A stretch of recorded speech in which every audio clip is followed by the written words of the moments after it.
A Desordem de Enéas, texto desenvolvido pelo escritor Manuel V.S.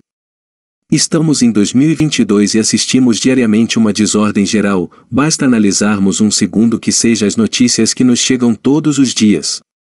Isto torna tudo dito por Enéas ainda muito atual, não por ele ser um profeta e sim porque não evoluímos muito politicamente, ao contrário, regredimos. Ele dizia que tudo ocorria porque não há respeito pela autoridade, e sem a existência desta autoridade não há responsabilidade. A ausência de uma implica na da outra. E este estado de completa desordem, produz mais desordem ainda, principalmente aos mais pobres. No estado de desordem, é uma regra que o estimula o que há de pior no ser humano, já a ganância, a corrupção, a necessidade de ganho fácil, a desonestidade, e criando uma sociedade onde impera o ódio, a violência, a desconfiança, a não cooperação, um lutando contra o outro, sem nenhuma perspectiva onde tudo aponta para uma desordem ainda maior.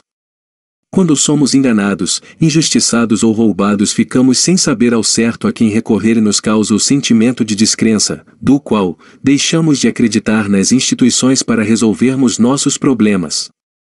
E como diziam no seriado Chapolin, quem poderá nos defender? Eles nos amontoam dentro dos ônibus, na fila do posto de saúde, vemos crianças e famílias pedindo ajudas nas ruas, faltam escolas, faltam merendas, faltam remédios, faltam médicos, falta infraestrutura e morrem pessoas em desastres naturais, falta saneamento básico e morrem pessoas com doenças, faltam moradias e pessoas vivem nas ruas, falta respeito, falta educação e vivemos no país cheio de analfabetos etc etc. É um mundo do salve-se quem puder. E só com um governo de homens sérios isso pode mudar, somente com a intervenção de um Estado forte podemos virar e mudar este cenário de desordem, para estabelecermos a verdadeira ordem e progresso.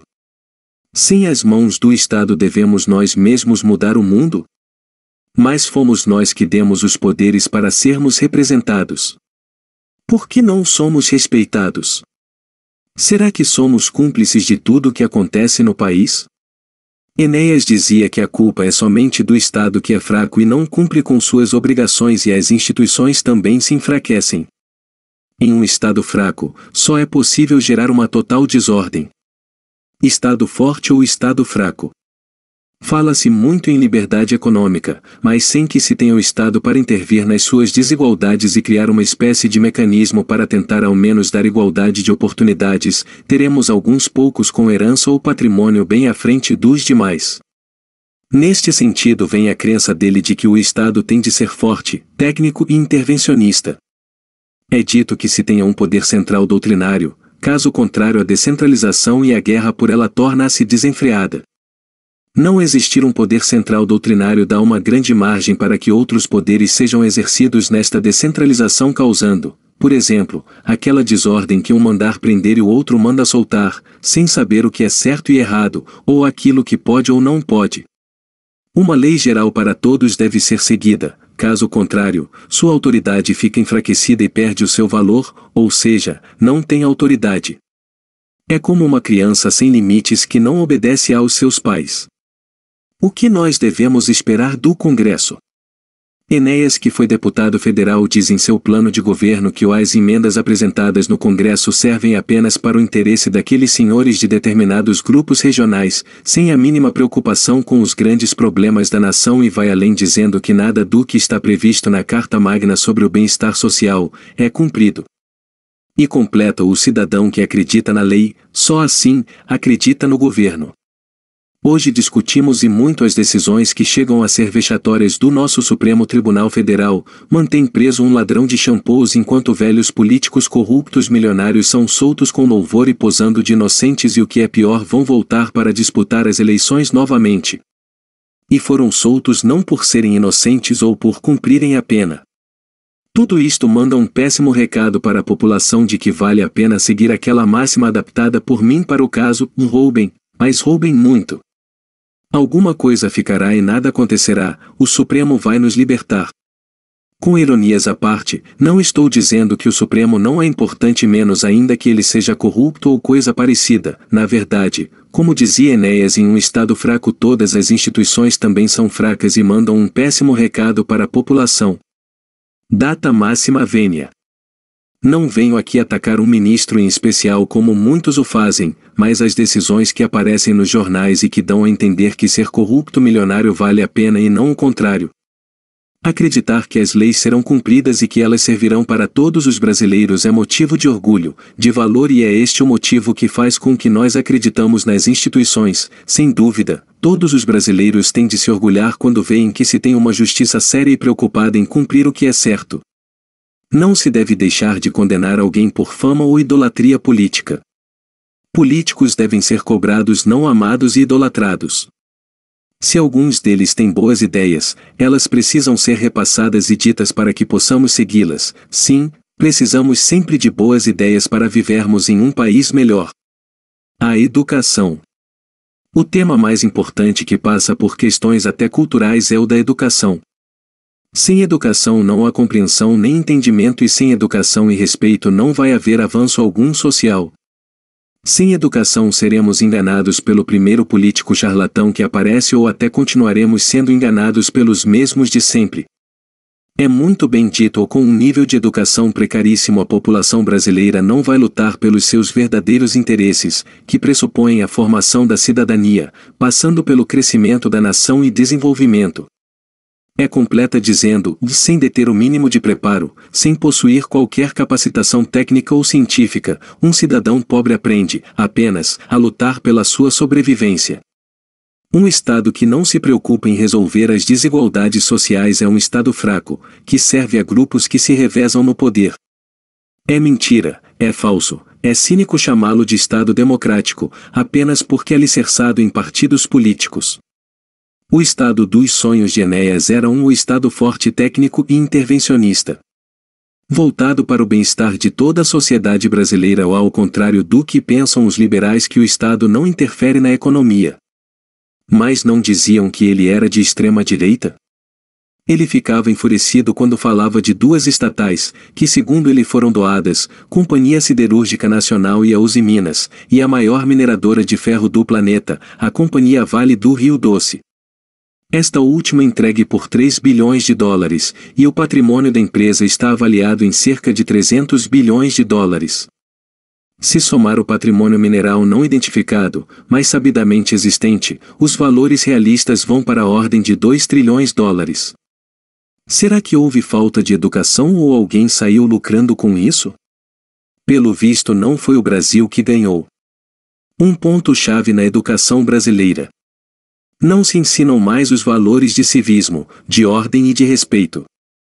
Os pais não têm como exercer controle sobre as informações que os filhos recebem através da televisão, e o resultado é que estamos formando uma geração sem valores, perplexa, desorientada, que não tem nenhum balizamento, nenhuma referência, que não distingue o certo do errado, porque eles se misturam em seu espírito. Não precisamos nem ir muito longe, basta entrarmos no Twitter e vemos essa geração sem limites algum. Nem vou entrar nas questões reais e sociais. Como seria a escola no governo de Enéas? Quem estudou nos anos 90 sabe que não existia essa escola em tempo integral, e hoje já se fala muito nisso, menos ainda havia uma educação tradicional. Onde estudei havia brigas, desordem, o que hoje se chama de bullying, principalmente no recreio, onde ninguém controlava os jovens, alguns vindo de famílias problemáticas, muitas vezes faltava o lanche, ou quando vinha era um lanche que não sustentava, e muitos ali só conseguiam de verdade se alimentar na escola. Não havia quadras de esportes, em algumas escolas tinha-se uma quadra destruída, banheiros em péssimas condições de uso, pichados e quebrados. Só chegamos a ver um laboratório nos livros e era uma realidade inalcançável. Não tínhamos referência moral e cívica alguma. Imagine só o pensamento de Enéas. Ou é na infância que se adquire o amor, o gosto pelo conhecimento, e é a partir daí que se adquire o hábito saudável de estudar. A escola funcionará em tempo integral, e nela será restaurada a educação tradicional. Se faltarem escolas, elas serão construídas em tempo recorde com a ajuda da população, e o Estado fornecerá o material, a população dará o trabalho. Serão construídas escolas simples, onde a criança terá aulas, alimentação e atividade física. É muito extremismo mesmo. Quando criança cheguei algumas vezes a cantar o hino, mas logo isso se perdeu. O salário dos professores do curso básico será único, será o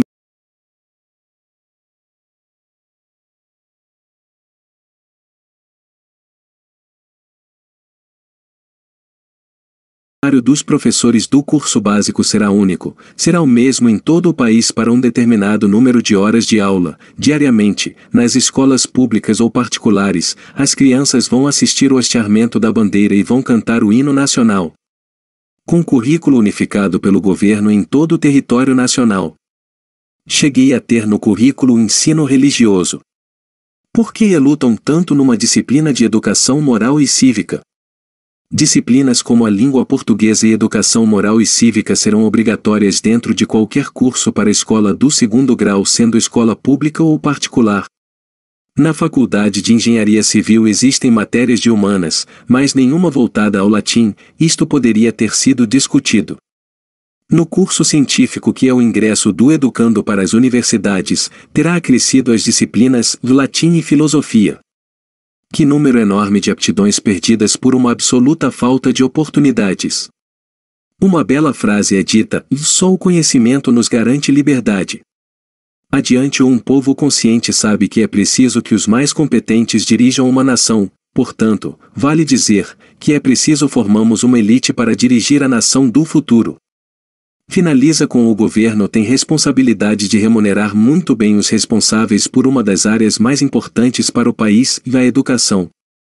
Desde criança sempre quis conhecer um laboratório de perto, saber o que se fazia ali, como funcionam os métodos e as descobertas, como se aprendeu a construir tais coisas. Meu livro, que não deixa de ser uma utopia ou um planeta chamado Atropos, remonta essas ideias da infância.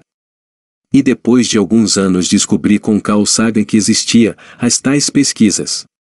O governo de Enéas dizia com razão: é preciso fomentar a pesquisa básica a todo custo, e a universidade é o único local onde podemos desenvolver a pesquisa básica sem estarmos atrelados a compromissos particulares.